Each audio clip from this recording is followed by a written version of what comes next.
the feminine side. The standpoint.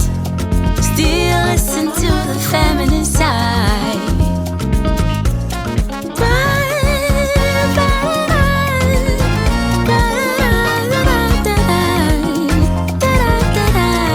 The standpoint. Alrighty, welcome to the standpoint. Few weeks, about 2 or 3 weeks, to Easter. Please don't forget my people.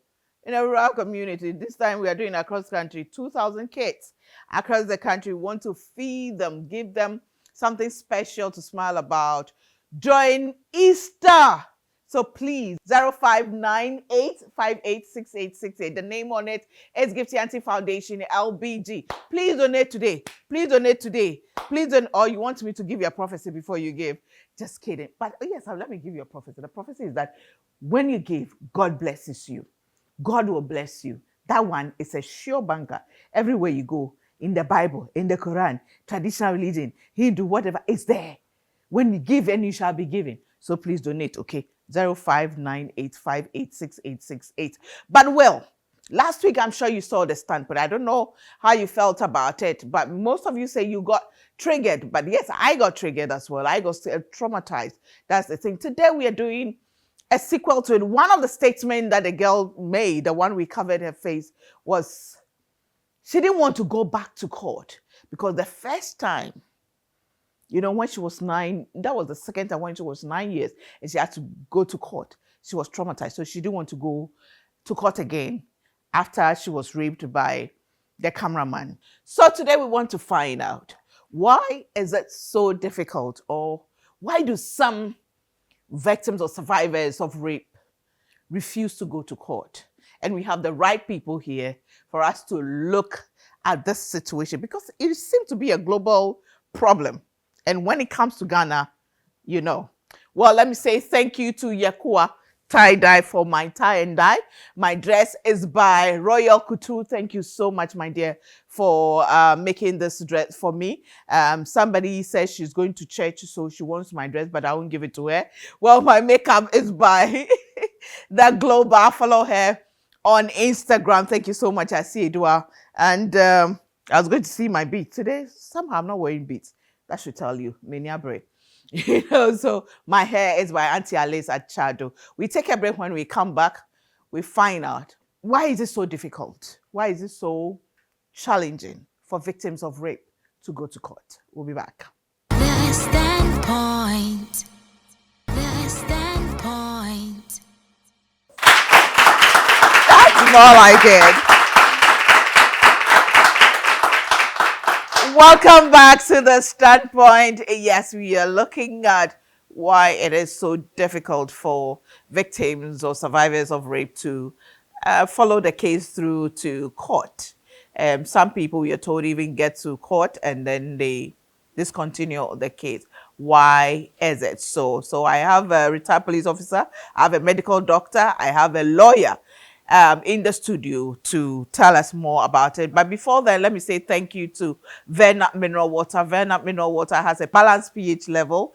It is low in sodium and add all the minerals that you need in good quality water. And they also believe in giving back to society by changing lives and sharing love.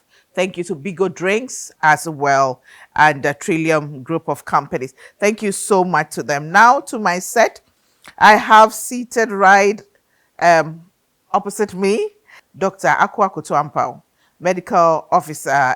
He is at the Kofodia, right? Eastern Regional Hospital. He's at the Eastern Regional Hospital, and he's also the Eastern Regional Secretary, or is the Chairman. Chairman. Hey, forgive. Chairman of the Ghana Medical Association. Thank you so much for agreeing to be part of this. Thank you. All the way from Kofodia. God bless you, Ati. Okay, so seated next to him is Mrs. Irene Abochinyahe. She's a lawyer. She's a member of FIDA. And let me issue a disclaimer. She's my lawyer. No, that's not a disclaimer. Is it a disclaimer? No. What? Maybe Declare my interest. Your disclosure. My disclosure. Yeah. Okay. Disclosure. She's already issued 4 rates. If I'm not careful, this will be 5, including mine. Welcome back to Thank the you. Standpoint. Thank you. And next is our long lost member. Long lost. Chief Superintendent Elvis Bawa Sadongo, social worker, law enforcement officer, and a human resource practitioner. He's a retired police officer. Welcome back to the Standpoint. Thank you. Good to see you. Good to see you too. Avishapa. I think coming. Now, as in your practice, I mean, we did a lot of work with you. I mean, Yeah. when I say we, the Standpoint, when it comes to child rights, abuse, and social work, we've done so much work with you. Now, let me ask you, is this something that is true? Is it a problem here where we have victims of rape refusing to go to court or follow the case through? Yeah. It is true. You see, when we say refuse, then it becomes an issue of compliance. But there are many reasons why they won't. They won't follow through to court. And so to begin with, yes, it is true. And we've seen a lot of such cases where victims or survivors will just decline interest along the way, especially when they enter into the justice system, the criminal justice system. And so I don't know if I can just go ahead. And, Yes, you can go. Yeah, ahead, because right from the start, when someone is raped, there is a lot of trauma the person goes through. Now, that trauma doesn't just end with the rape itself, or it didn't. So it is fueled by people's judgment of her. And the judgment that person is faced with begins right from the close friends and even, you'll be surprised, relatives. The lack of knowledge on how rapists operate is what fuels some of these suspicions and blame games that we see. So it's as if, why did you go there? This person you should know is dangerous. You shouldn't have even done. No, all those kinds of things. But rapists don't just do their work the way you see the end result. They plan. And so they have also been categorized. There are those that rape in anger, and those that rape in anger, the way they handle the rape situation is different. There are the itinerants who will waylay people, and they want people who appear in a particular way, a certain hairstyle, a certain type of walking, and then they'll pounce. There are the death rapes where they would, talk to you nicely. After all, human beings, we make friends. So why not? I mean, a man is your friend. You will not suspect that when he says, oh, let's go to the beach and have a drink or two. That is how it is going to end, and so on. So there are categories of them. And so the way they are categorized is the same way they rape. And the intensity of it all depends on the category they belong to. Yes. Wow.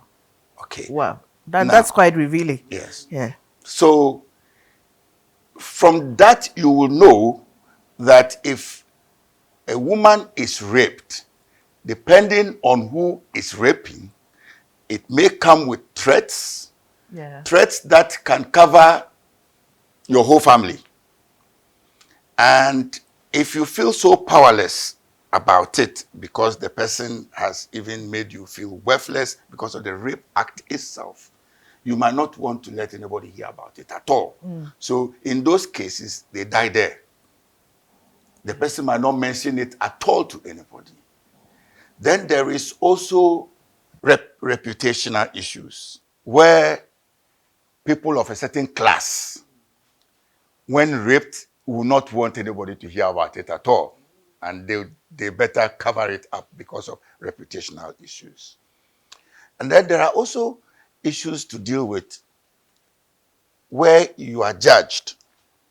You know, right from the onset, your very close friends begin to say that, oh, you didn't do well, you shouldn't have gone here. And so then you are thinking, if this thing goes wider, it's the same type of judgment you are going to get. And you know it starts from there and it enters into stigma. You know, and that is the worst. Once stigma sets in, then the person is deflated completely. But that is just on the social side. When you come, it then gets into the official side, which is the person comes to either a hospital or a police station. Now the hospital angle, hold on, let me go to Dr. Akoto Ampao. You have been in practice for a very long time, and I think you are known for being, a champion, when it comes to the fight against, child abuse, when it comes to, rape and, defilement and all that. Have you had such cases as well, where you try to encourage the survivor, the victim, to go to court, and then they decide no? Absolutely. I mean, this is quite a common thing, and I'm surprised that it's not really known to the general population. I mean, the very first point is that when such victims appear, the process of even getting a medical report that would buttress their case in court is even very traumatic to them, like Elvis mentioned.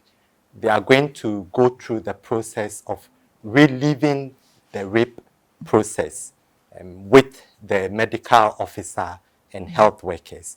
And it is because in the process of developing the medical report, issues of privacy come in.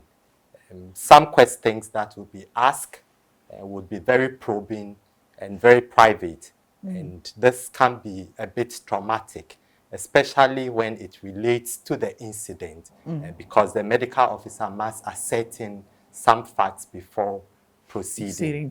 The other bit of it is with the examination itself. Most of the time, with rape, you'd end up examining the woman's private part.